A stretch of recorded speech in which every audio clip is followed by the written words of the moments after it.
Ready to start your journey? Whether it's your first workout or you are a seasoned athlete, Endurance for Everyone Coaching wants to work with you. Our coaching team has worked with athletes from beginners to USAT national qualifiers and are comprised of experienced runners, cyclists, and triathletes who have a passion for healthy living and have been where you are. We offer comprehensive coaching programs from weekly support to basic consultation, all designed to help you achieve your goals. If you want to take your performance to the next level, look no further than Endurance for Everyone Coaching. Go to www.teamE4E.com and click on the coaching link or send an email to teamE4E@enduranceforeveryone.com. And let's get started. Welcome to this week's Endurance for Everyone podcast.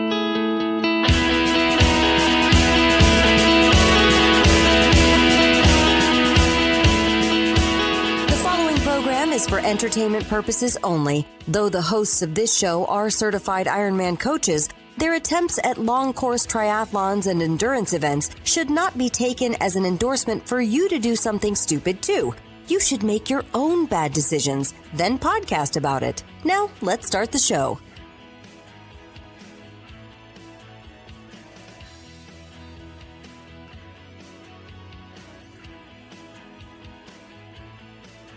Hey everyone, I know we said that we weren't going to record another one for a while, but we couldn't let the Chicago recap wait until December. So Rob went ahead and recorded a recap for you. We are going to play this and put it out as the show for episode 162, and we're going to then take our hiatus. But as I said in the Facebook page, that who knows how long this will be, and if the feeling strikes one or both of us, then we might be throwing shows out there. But suffice to say that expected on every Monday will probably be a bit of a stretch for a while. So I'm going to let Rob take over right now, and we will see you in a little while.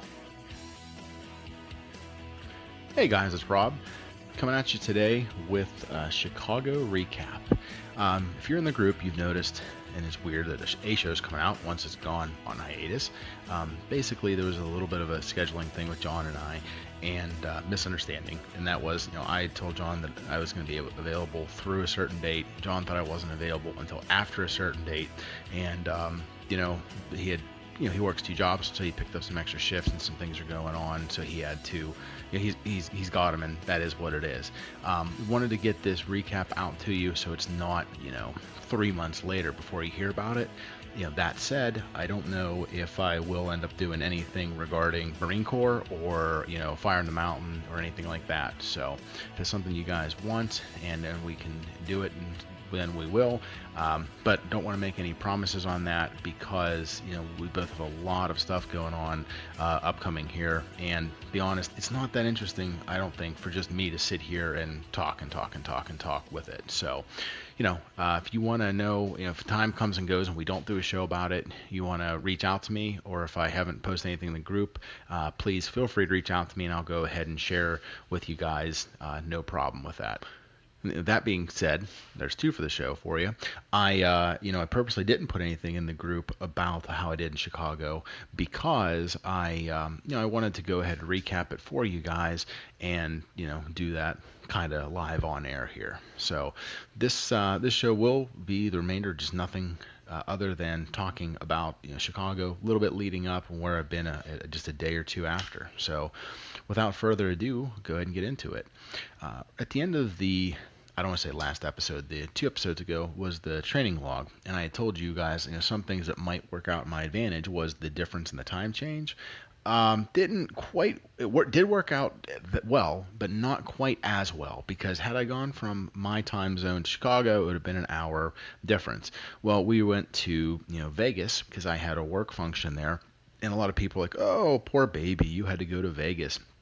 Actually, I'm cheap, and B, I don't gamble. So, going to Vegas has no appeal for me. If that does for you, by all means, I get why people like it.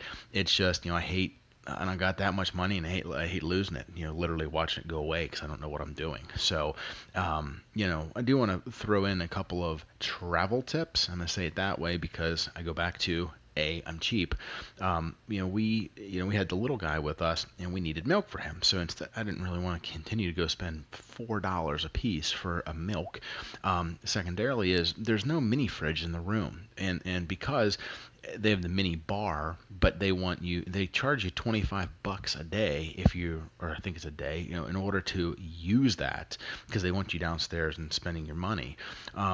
So what I ended up doing there and in Chicago, I just went over to the ice machine, got 2 or 3 bags full of ice, filled my sink up, put his milk right in the sink.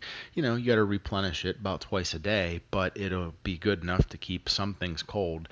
That's what we ended up doing, is picking up some food and having it around, so that way we weren't spending $25 every meal for a 3-egg omelet, because that's pretty ridiculous. Years ago I made the joke that whenever you're in Vegas too long, when you walk out of Starbucks and say, man, that seemed like a good deal. So anyways, Vegas for a few days and then back to Chicago. So Vegas was a 3-hour difference, which, don't know if you know this, 18-month-old doesn't quite get time changes whatsoever. So if it's 6 a.m. 6:30 where you're from and 3:30 in Vegas, you're up at 3:30.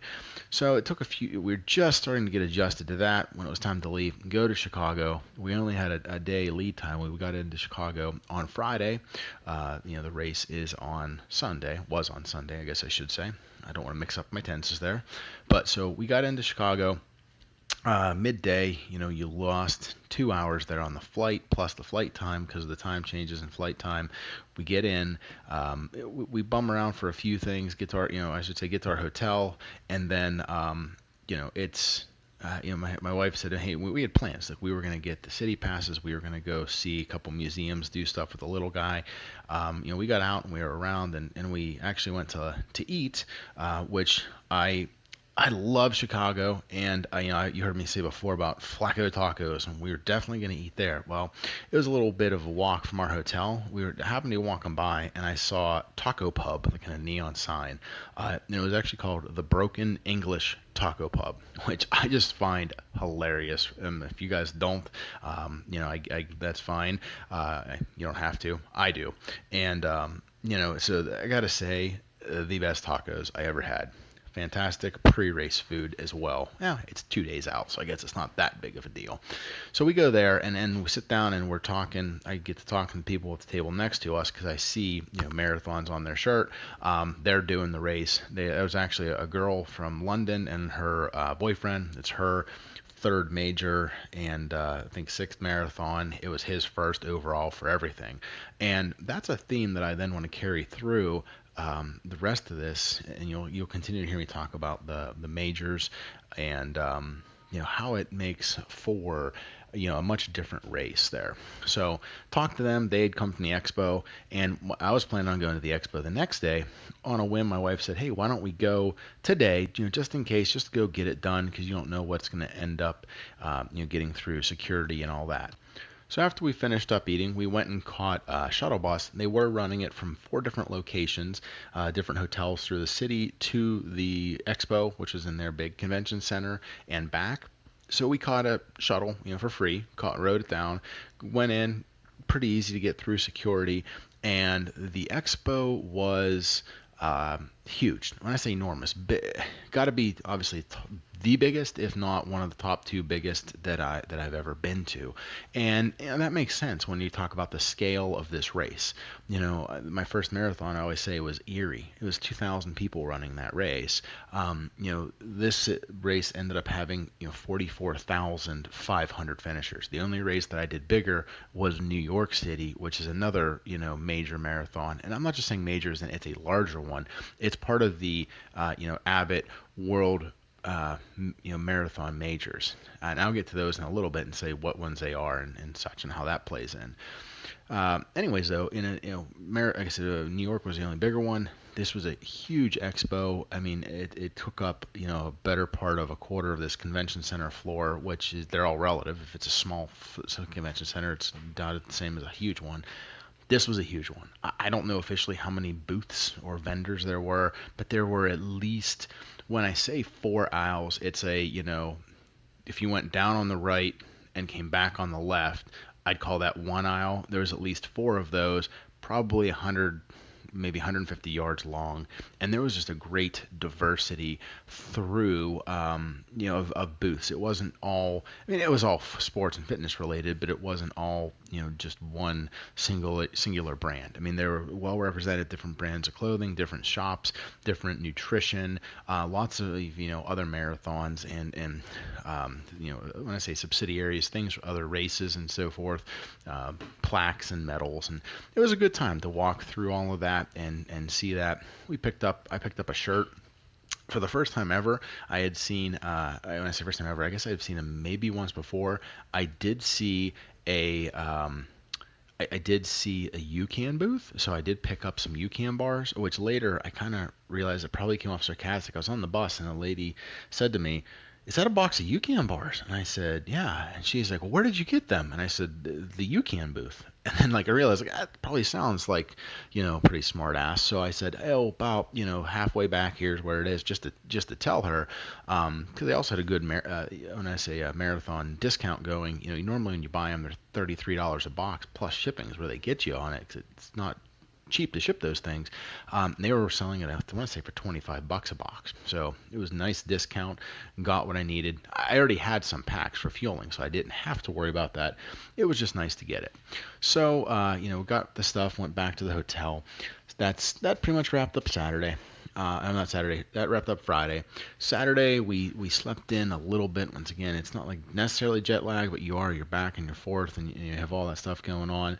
We kind of tried to get out and go to one museum. Didn't play so well.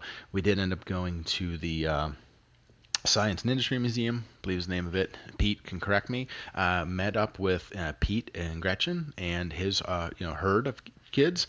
They are, when I say they are fantastic, hands down, Pete, Gretchen, amazing people, amazing parents. Their kids, they're, Daniel, Lily, Michaela, I've never seen a 14-year-old play with a 13-year-old, if I'm correct on those ages, Pete. If not, I'm sorry. But, they just were amazing to see that family and just to hang out with them and be in person. So, we hung out with them at the museum for a few hours, and then we went out and had some dinner, mostly like a no sugar, no grain, in an Italian place. So yes, it can be done. We had some sort of chicken dish that I can't pronounce, but it was yummy, yummy, yummy. And then my wife and I caught the bus, and the little guy, obviously we didn't leave him behind, caught the bus back up, and that was our evening. I laid my stuff out and got ready for the race. I guess the one thing I did skip is I did go for a run that morning. I got up early, and I got to say, obviously I'm in the city the day that you're doing, the day before the marathon. So everyone's doing shakeout runs, and you can see this group of 10 and this group of 15, and there's just everybody kind of doing their thing. And I think some people were doing like I did. Is I knew from our hotel to the start corral where I had to enter, because they staged it in a park. I'll just use Central Park as an example. You all know north, south, east, west. So you're going to start the race on the north side of the park. In order to start it, you're going to have to go to the west side, go through a checkpoint, get in. And when I say, I keep going back saying it's one of the majors. So they're really paying attention to security. They have, corral, or, wave 1, wave 2, wave 3, and then your subsequent corrals based on your time, and to seat you to make sure everyone's where they're supposed to be. But also on your bib, it'll tell you, your wave. It corresponds to the, the color. It tells you which gate to go through. So like I was recommended or told to go through gates 4 or 5, because that's going to get me to where my bag check is. If I was checking a bag, that then gets me into the correct corral. They really have it laid out, very well. So, but what I wanted to do is I map quested it. It says it's about a mile, but I wanted to run it. I wanted to see it, so I wasn't, shaken up or thrown off on race day. So that's what I did. And surprisingly or funny, I didn't plan it that way. When I said I was talking to that girl in the taco pub the day before, they were running there was a 5K. I guess I did know. I didn't plan on doing it though. So I'm out for my run, and then like all these streets are shut down. I'm just kind of on the sidewalk. I wasn't on the street anyways. Then all of a sudden, the pacer motorcycle or the lead motorcycle comes through, and I'm gonna say the winners, the people that were leading the race at that time, go passing by me, and then here comes a whole herd of people, obviously chasing them down. It was interesting just to see that and experience that in a different city. I've seen it in, like I said, New York. I've seen it in Pittsburgh and such. It was just nice to see in Chicago. Anyways, I finished my loop down to where my gate and corral would be. No surprises, 1.1 miles, exactly as MapQuest said. So then, we'll fast forward back to race day. I get up, I have everything laid out. I had made the determinations. It had been rainy for a couple of days, but I was pretty set. I was wearing a singlet, which is, I never really knew what it was. And if you don't know, it's like a tank top, but thinner, So like I've worn several shirts through the years, and that usually I wear the one with the little racehorse, the little harness horse on it, memorial from my mother-in-law. And about a week before heading out to Chicago, I got the crazy idea that I wanted one of these. I had been running because it was so hot. So we ran over to State College. I picked 2 up, ran in them a few days to make sure I wasn't going to chafe. Got them to my local shop. They actually were able to get them printed in time. So I knew I was wearing a tank top, if you will. Had my running shorts. I had short socks and tall socks. Made the determination I'm going with the tall compression socks. Everyone has their opinion. Does it help? Does it not help? I personally feel it helps me anecdotally. I know that when I wear them, and this is not, but I was wearing them before the whole compression craze. So I went with those. Had my shoes, had my heart rate monitor laid out, my watch, my chip, had all my nutrition, pretty much the same as what I was doing for Pittsburgh. So I got up, got through my morning routine, put my contacts in, etc., put my stuff on, body lubed up, and put a bunch extra on because I didn't want to chafe in my mid back from wearing that. The hydration, the Nathan hydration belt, if you will. It's the single bottle that sits in the small of your back. I, had a UCAN bar there, plus I had 2 scoops mixed up, and I drank some of it, poured the rest into a disposable coffee cup that I was taking with me, put on my shorts, shoes, etc. Threw on, when I say travel or race tip, everybody talks about disposable clothes. I was out at Ollie's, which if you guys don't know what Ollie's is, it's like I think their sign says close out, overruns, oopses, etc. Kind of like a discount store where you never know what you're going to get. I ended up picking up 2 pairs, one for Chicago and one for Marine Corps, pairs of scrub pants, like doctors and nurses wear, for like $1.50 or $2 each. So I don't feel bad about wearing them to the race start and throwing them away. So I had scrub pants. I also had on a real thin, when I say jacket, it's actually, they give these things away at races at the end. Sometimes it's the heat sheets. Sometimes it's the little jacket that you put on. It's just a very, very, very thin layer. Just to, it's not made, it's disposable and it'll tear easily. But, I usually pick up because people wear them for a block or 2 and then discard them. So I pick up a couple of them just so I have them for, an event like this. So if you see if I ever end up putting up a start picture, if you go through and search them, you'll see I'm wearing these nice, baby blue pants and this bright red jacket, because that's what I was wearing. My disposable clothes. Went downstairs in the hotel, got a coffee, basically, walked to the start, had my coffee, another UCAN bar on the way, went through checkpoint security, no problems. Get into my corral, I should say use a porta potty, get into my corral, race. I think the official race was 7 or 7:30 start. So, they send off, the start of it. I did a little Facebook Live video. I forget exactly the time frame, if it was right then, if it was for the start, or if it was, just a little bit later. At that point, the wave 1's going. So we got a half hour. I'm supposed to go off. Wave 2 goes off about 8 o'clock. We start moving forward. At this point, I go ahead and discard my clothes. As I said, it rained the day before. Now we get, so I'm getting closer to the start line, but we're still about 15 minutes till we're going to start, and it starts raining. Instantly, everybody in the corral kind of scatters to the side of the corral because they have the gates, the fences up, because people would other people had discarded clothing, so I was one of them, went over, grabbed the poncho and threw it on. So I was dry for a few minutes. When I was getting closer, once again, I was about a minute away from the start, discarded it, got my playlist ready, my songs, put my earphones in, crossed the start line, away we go. Now there's nothing to it, I guess, but to do it. So, I don't know how to say other than it was a great race. I was in the zone, and and the training just kind of paid off. I When I was walking to the start, I realized I had not put, I guess, any thought into my race plan. Run, walk, what am I going to do? When am I going to do it? When am I taking the breaks? So I just pushed the Pittsburgh plan from my phone back to my watch, and I figured, all right, I'll start that, and I'll just go with that, And that was a 3-mile warm up. That was then a half-mile run, 0.02 or something, a very short walk, then a half-mile run, then a walk, etc. Well, kind of quickly, two things I realized. I was not that far into it. You're only about maybe 200 yards into the race, and you kind of dip down. Chicago has upper streets and lower streets. I don't want to say overpasses because they're like complete, not necessarily tunnels, but not necessarily overpasses. And there were so many of them early on that your watches quickly are off data-wise as far as distance. So you can't really completely rely on that. Secondarily, there is I was feeling good, and so what I did was not necessarily worrying about what my watch was doing. I changed it from the distance and laps, if you will, just to heart rate. Just looked at my heart rate. I was in a nice little zone 2. I didn't want to, once again, go out too strong. And at that point, I kind of set in my head and said, I'm going to go, and when I hit 15 miles, I'll kind of, it's over halfway, I'll reassess and see where I am there. So I'm running, feeling good. Heart rate's in zone 2.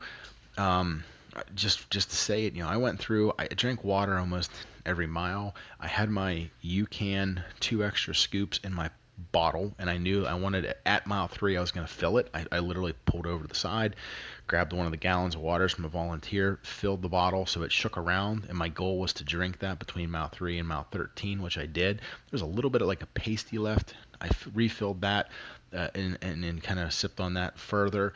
I had electrolyte pills. I took one every half hour, 45 minutes, kind of as I was remembering. And last and secondarily, what that is nutritionally, I should say, I took a couple cups of Gatorade. I want to say mile 20 and 23 or something. I don't know. I just wanted a little different mouth taste, It's a very uneventful, when you have a plan and you're working and you're sticking with it, so I'm just running. Mile 3, so to say, comes because my watch is unsynced from the race course, and it starts telling me kind of like walk, run. There's a natural ebb and flow of the traffic. People were running. You go through your turns or up a little, down a little. I was just kind of leaning into it figuratively and literally. I was trying to keep a good eye on my posture, leaning a little bit more, like on the downhills, taking some free speed, shortening my stride on the uphills. And I was literally just did air quotes when I said that, because Pittsburgh was 876 feet of elevation. Chicago was a total of 184. It is flat. It is a fantastically flat course as far as that goes. That rain that was threatening us earlier in the day and kind of had just those little spits here and there for the first few miles. Between miles, I'm gonna say like 7 and 8. It started some big drops, and then there was just a torrential downpour for about a mile. You're drenched, shoes are drenched, you're running through puddles already, regardless. It doesn't rightfully matter. You're wet. You just kind of, you keep going. I said I was going to reassess probably around mile 16. Around mile 16, I had yet to take a walk break. I would lean, once again, I said lean back a little bit, slowing a pace, but I really didn't take any official walk breaks, with one, I'll say 2 exceptions. I did maybe in the water stations kind of slow stop just to get the hand off of the cup when I filled the water bottle the one time. I hit the bathroom around 3 or 4 just to pee, and just because before it got any worse, I didn't have to really worry about anything. Um, and then the last, I think when I say it was around mile 20 or 21, I guess I stopped and took one walk break for less than 30 seconds. Maybe it was even mile 23, and it was one of those, I was just feeling good. The training had paid off. I was just in the flow. I'm just running, and huge crowd of runners and crowd support.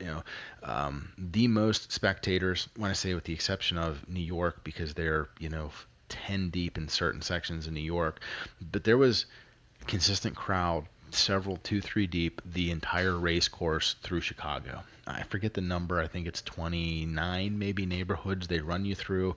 So there's a lot of pride and a lot of people out, and you have bands like guitars and brass bands and etc. Just all kind of different stuff, and DJs, and it was just amazing the whole way.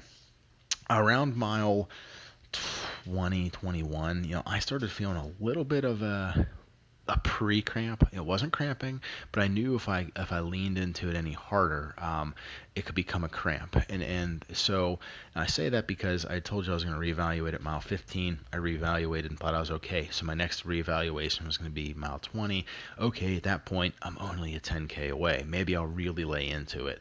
Well, at that point, I knew I wasn't going to, air quote, lay into it, because just that my quads, between your butt and your kneecap on the back side of your leg, they were tightening, where if I leaned into it, could have been catastrophic. But I was feeling good. Oddly, and I'm gonna just jump into 3 data points and then come back to it. My 3 fastest splits, I'm looking at it. My actual fastest one was basically the split between mile 15 and 18. Don't know what happened there. I didn't really look at a gradient to see if it was faster or slower, or downhill, I should say. That was actually my fastest. My next fastest was right after the rain, and my 3rd fastest split was in the rain, which is weird. I didn't intentionally run faster or try to or change anything. If anything, I thought I might have ran slower. But those are my 3 fastest. 2 out of 3 are in the rain and immediately following it. So I'm running. The race is doing good. I started the race ahead of the 4-hour pace group, maybe 50 feet. And that's the interesting thing. If you're looking at the pace group, if you're sticking with it the entire time, you're good. My goal is always kind of like, I start behind one and I try to catch it, and then I try to stay with it. Okay, I think I said that in Pittsburgh as well. So I started in front of the 4-hour, but like just behind the 350. Through the race, then I just running my race and just kind of slowly reeled in the 350 pace group, kind of slowly reeled in the 345 pace group. Weirdly, I should say I never did see the 345 pace group again. I don't know if they were running off pace or what, and that happens.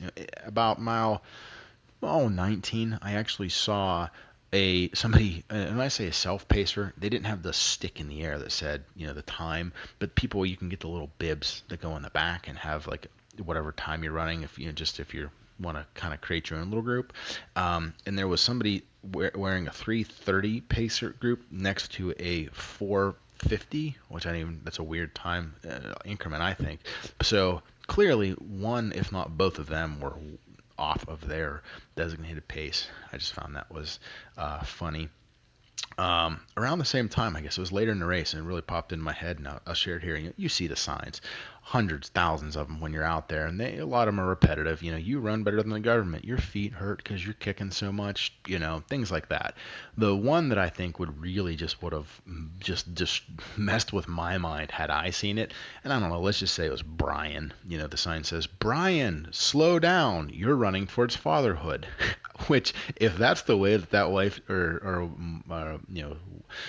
lady decided to tell her significant other that he's going to be a father, that's pretty clever. But I mean, marathons can be pretty emotional. I think, I don't know if that would help you run faster or just destroy you emotionally. Not in a bad way, but you're already so wrapped up into it, and then all of a sudden you see that. I mean, just how could you, not help but tear up, So I almost did, and it wasn't me. Anyways, moving back into it, I'm going to jump to some numbers, and then I guess to the final conclusion and the wrap up of how I finished and what happened there. I already told you guys the elevation difference there, between Pittsburgh. Pittsburgh, once again, we had said it was hot, and I knew what was happening. I knew when I was destroyed and done in Pittsburgh. I felt good the entire time that I was running this race. And I guess maybe two parts play into it. And I'll jokingly say maybe rainy and cooler does it for me. According to the data, it was about 59 degrees, which it started off as cooler. And it rained. The rain, I actually welcomed it because it knocked the humidity out of the air and didn't bother me. I'm just going to jump to 2 pages. If you hear them rattling here, I'm sorry, but I want to get them correct for you. I actually printed them off. The difference between Pittsburgh and Chicago doesn't seem that significant. Sorry for some data, but here it is.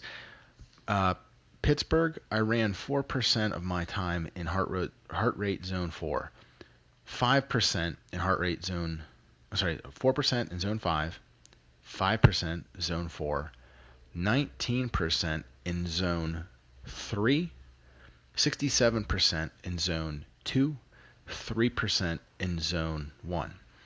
Chicago, and now I was going to say Pittsburgh, I'm uphill, I'm downhill. It averages out, but going uphill is going to spike it, and it was, like I said, hotter by comparison. Chicago, I ran 0% of my time was spent in zone 5. Now, I'm not saying I didn't get into heart rate zone 5. Pittsburgh, it was 10 minutes, which is equated to 4%. Once again, the percentage is going to be different based on its finishing time as well. I was 21 seconds in zone 5. Much better. I spent 1% of my time in zone 4, about 4 minutes. 9% in zone 3. There's a significant change there. So if you see, I went from 19 down to 9. I spent 88% of my time in zone 2. And once again, 0% in zone 1, so only 44 seconds. Yet again, Pittsburgh, 8 minutes. So I spent the majority, when I say vast majority, 88% of my time in zone 2. And that's a testament to the training, the time that I've put into it, and multiple factors that end up leading to the best possible race, for myself. So let's go to the conclusion and then some takeaways from it. Pittsburgh, once again, was not a PR. It was, just under 4:02. Was it 15 or 20 seconds off from my PR that I had set at age 30. Now I'm 35. Go through the same training plan, put in the same amount of work, and weeks ago I was off and not knowing where I was going to be or what I was going to end up doing. Chicago finish time, any guesses? 3:49 even. So for me, I am elated. I mean, that's what 12, 13 minutes gone, taken off. And I attribute that multiple things, but also I want to go through and really hit home. Hit my PR. I am, like I said, I never saw a 3:45 pace group. I going through those final few miles, I started doing the math. I knew I was going to be sub, 4. I did not know if I can keep the cramp off, I should say.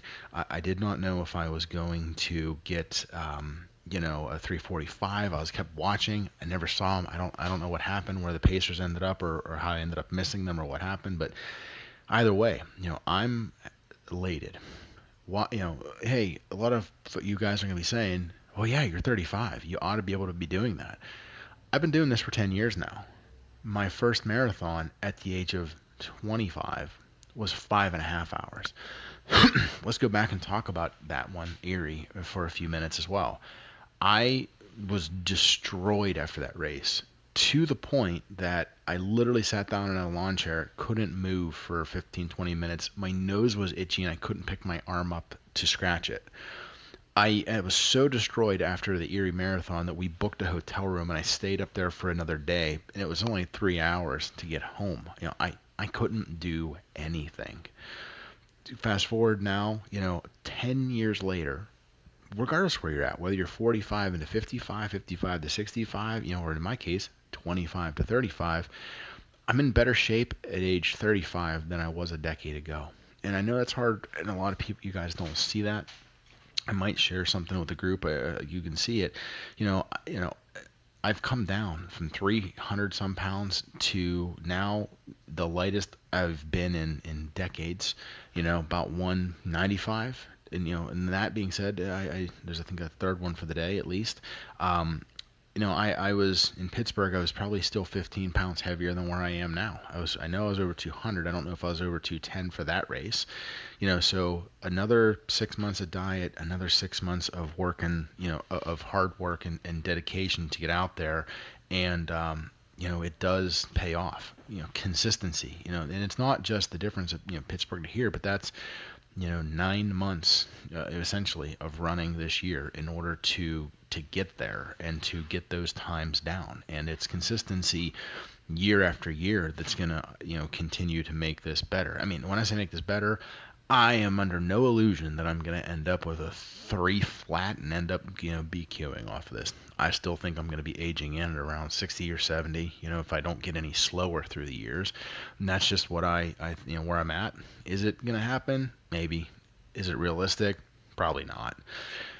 A couple other things I just wanted to throw in as once again, a point of comparison. I'm not an elite. The winner of the race, don't want to mispronounce it, Mo, Farah, he won it with a smooth 2:05:11. So, he almost halved my time. So that is just fantastic. I was 7,851 of my gender, 1,512 of my age group. That's right. There's that many, 1,511 people my age that's still faster than me. Overall, 10,592nd. And once again, I think the total finishers of this year were 44,571. Of note, if you haven't seen it on social media, you can go Google it, and it's kind of funny. I actually recommend it. It is not PG, but Kevin Hart, the comedian, did run it. He ran it in 4:13. So I did beat Kevin Hart, so go me. And I wasn't exactly foot racing him out there. I didn't see him once. Did see a sign, though, so I kind of knew he was out there. Somebody was holding it that said, "Hey," it said, "Kevin Hart, be my wife's best friend." So that makes a little more sense than somebody just walking around with that for fun, I guess. Overall, and I'm going to go with my Garmin data, although it's not perfect because once again, on the tunnels and so forth, it actually had me at 27 miles, which wasn't correct. But it had me at about an 8:21 pace. So I'm going to be, a little bit off from that, but, that's roughly, where it's in the mid 8s. And that's when I say I was pretty consistent. The splits, once again, they went 5K, 10K, 15, 20. So for all of our, non-American listeners that actually go with the kilometers, it specifically. But for, us Americans, that would be, 3.1, 6, 2, 9, 3, etc. And every, 3.1 miles, they had a split. Pretty even pacing. I mean, I went from 9 to 8:43, 8:31, 8:29, 8:42, 8:45, 8:28, 8:53. My last little chunk, 9:05, as I'm coming across the finish area there. That was definitely a little windy uphill end. When I say uphill, once again, total elevation was less than 200 feet, so it was just like going over a bridge. But at mile 26, that's about all you got left in you. So I am thrilled. I'm elated with the race. It was a fantastic venue, and it pays off, and that's why it is one of the world majors. I say that because I'm going to say a couple of takeaways here. The majors, if you're not familiar with them, they are Tokyo, Boston, London, Berlin, Chicago, and New York City. It's one of those things. Some people go for all 50 states, some people go for all the continents, some are out there doing. And there was a very high preponderance, I should say, of people that I saw wearing it was like a bib, but it's almost like a checklist, and they had which of the majors they had done, which I guess I wasn't so familiar. I understand it. I mean, this is my second major. I've done New York and Chicago now. I guess that leaves, getting into the lottery for London, Berlin, Tokyo, and then maybe go charity for Boston if that's something I'd ever want to accomplish. I think I'm going to stay domestic, though. I really don't have that on my radar to do, but I can see why people would have that draw. And through and through, Chicago is an amazing city. It was an amazing race. If you have the opportunity to put in for the lottery and get the opportunity to go do it, I highly, highly, highly recommend it. It is one of the top that I've ever seen, obviously top that I've done, and I recommend you all go check it out. If you want some more details on this or any more, please feel free to just reach directly out to me. It's kind of hard to just sit here and talk and think, did I cover everything, and did I talk about all the importance? And let's be honest, when it goes well, it's not it's not the Rudy underdog story. Hey, I trained, in my opinion, I think really hard. The weather lined up great for me. It was a flat course. Nutrition was dialed into where I thought I needed it to be, and obviously it worked out. Obviously I don't want to say got lucky, but that there's obviously a portion of that as well. One wrong step out there, I could have hit a pothole and rolled an ankle, and that would have ruined it as well. So everything worked out for me. I'm very, very happy, and hope you guys found some value, or at least enjoyed hearing the conclusion of the last 9 months of my life here. And hey, like I said, I still got Marine Corps now coming up in 3 weeks at the end of the month, and I have the ultra after that. So where I'm at today, I took Monday off. I went for a short run on Tuesday, just about 5 miles. Today's Wednesday, recording this. It's a scheduled off day. I jumped on the bike and just spun for a few minutes in the morning before coming to work. Back into kind of a regular routine tomorrow. I mean, I got a longer run on tap because I still need to keep my mileage up and work out on tired legs, because that ultra a week after marathon is going to be very tough. So I just want to say that it's taken me 10 years to get to here. I'm sure a lot of you out there can get to where I am, and I have full faith that you can, and I have full faith that a lot of you can get there a lot faster than I can. So if you need any help or you want to hear anything more, just let me know. Otherwise, I'll talk to you guys later. Thanks for listening to the Endurance for Everyone podcast. If you have comments or questions for the show, send an email to teamE4E at enduranceforeveryone.com. And remember, swim calm, bike strong, and run steady.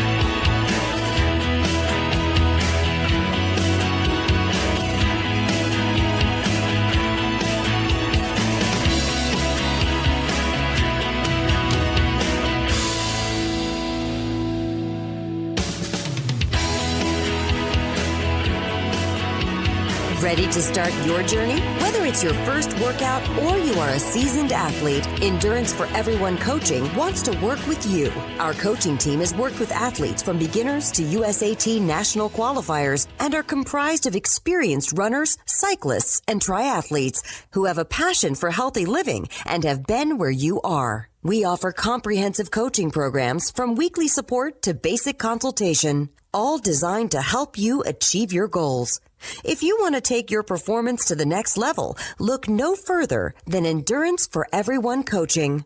Go to www.teamE4E.com and click on the coaching link, or send an email to teamE4E@enduranceforeveryone.com. And let's get started.